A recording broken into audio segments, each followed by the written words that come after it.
C'est en 1871 que sera commis le crime qui va nous amener à parler de la première femme condamnée à mort depuis la Confédération canadienne et en même temps depuis la création de la province du Québec, donc depuis 1867.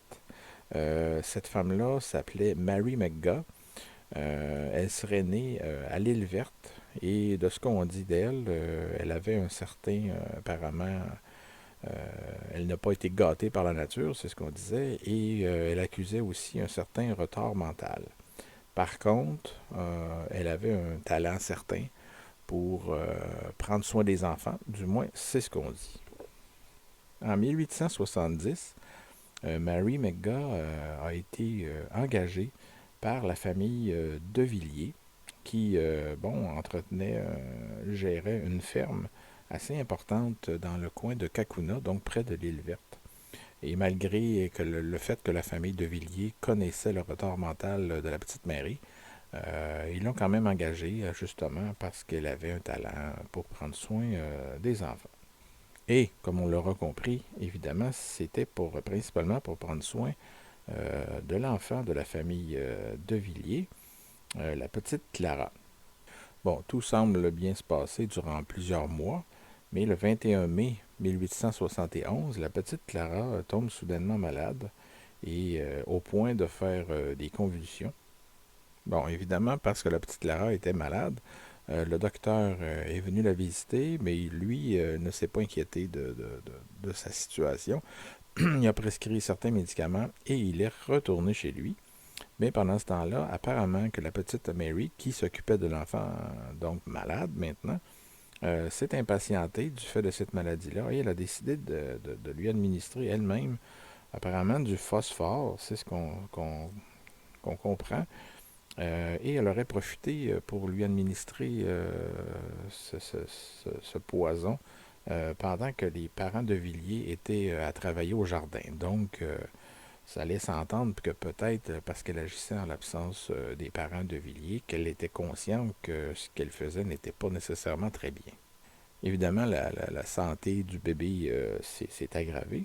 Les deux Villiers ont été alertés par une autre servante et dès leur arrivée, les autres, ils ont compris rapidement que c'était un empoisonnement à cause de l'odeur, principalement du poison qu'ils ont détecté rapidement. Marie, évidemment, a été ciblée tout de suite, puis elle a été incapable de s'expliquer. Et puis, apparemment, qu'on raconte que pour le reste de la nuit, elle s'est enfermée dans un placard pour éviter le regard et le contact avec les autres membres de la famille. Le docteur a été appelé évidemment d'urgence, mais malheureusement, il est arrivé trop tard. La petite Lara devait mourir dans ses bras justement le soir même. On raconte aussi que durant l'enquête de coroner qui est survenue au cours des jours qui ont suivi, Mary a continué de nier son implication dans la mort de l'enfant. Mais toutefois, le lendemain, elle aurait fondu en larmes pour finalement tout avouer. Selon un article de journal paru en décembre 1871, la version est légèrement différente parce qu'on parle de poison à rats. Mais évidemment, peut-être que le phosphore était aussi utilisé pour la même raison. Le procès de Mary McGaw s'est tenu à Rivière-du-Loup du 21 au 24 novembre 1871 devant le juge Louis-Napoléon Cazot. Ce qui pourrait être curieux dans cette cause judiciaire-là, c'est qu'évidemment, étant donné qu'on parlait à l'époque de son état mental, il semble que la défense qui était assurée par l'avocat Louis-Philippe Chaloux n'a présenté aucune stratégie justement basée sur une quelconque aliénation mentale. Donc, si elle souffrait vraiment d'un retard ou quelque chose comme ça, il aurait pu évidemment en profiter. Certains pourraient soulever le fait que, évidemment, là on est en 1871, que c'était pas courant. Peut-être que c'était pas courant, il faudrait un échantillonnage plus large pour en juger, mais donc, par contre, on sait que ça s'est déjà fait auparavant de plaider la folie. Autre point aussi, parce qu'évidemment, c'est difficile de juger de façon éclairée. On y va avec les articles de journaux, parce qu'il faudrait consulter tout le dossier judiciaire, mais évidemment, à cette époque-là, la plupart étaient écrits à la main, ce qui n'est pas évident à déchiffrer. Mais l'autre point, c'est que apparemment qu'on n'aurait pas, la couronne en tout cas, n'aurait pas cherché à savoir quelle maladie a souffert d'abord le bébé, donc ce qui a amené la première visite du docteur, et ensuite l'impatience de l'accusé. Au dernier jour du procès, le jury l'a déclaré coupable, mais par contre a recommandé fortement la clémence de la justice. Mais par contre, bon, le juge a quand même, c'était de toute façon automatique à cette époque-là, quand il y avait préméditation, donc c'était une accusation de meurtre. Le juge a enfilé ses gants noirs et son tricorne noir pour prononcer la sentence, et il a fixé la pendaison au 9 janvier 1872.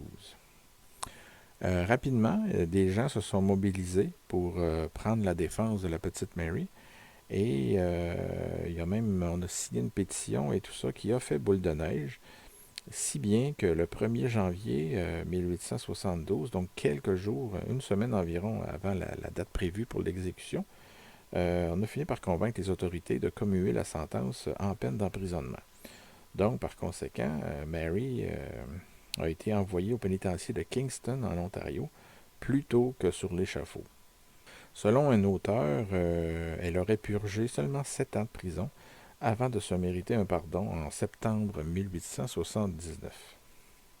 On l'aurait ensuite confiée à l'un de ses frères là, qui habitait à Rivière-du-Loup. Selon une autre auteure, Mary serait même revenue s'établir dans la région de Kakuna, ce qui aurait convaincu la famille de Villiers, évidemment, qui, on le devine, ne pouvait pas digérer cette libération, donc ce qui aurait convaincu les de Villiers de déménager avec leurs 6 enfants qu'ils avaient à cette époque-là. Donc ils auraient choisi d'aller s'installer beaucoup plus loin, donc au Nouveau-Brunswick. Donc c'était l'histoire de la première femme condamnée à mort dans l'histoire du Québec depuis 1867. On perd ensuite sa trace, évidemment, on ne sait pas ce que Mary McGaw est devenue. Mais évidemment, il faut faire la nuance entre condamnée à mort et pendue. Donc elle n'a pas été pendue. La première femme condamnée à mort, donc, n'a pas été pendue.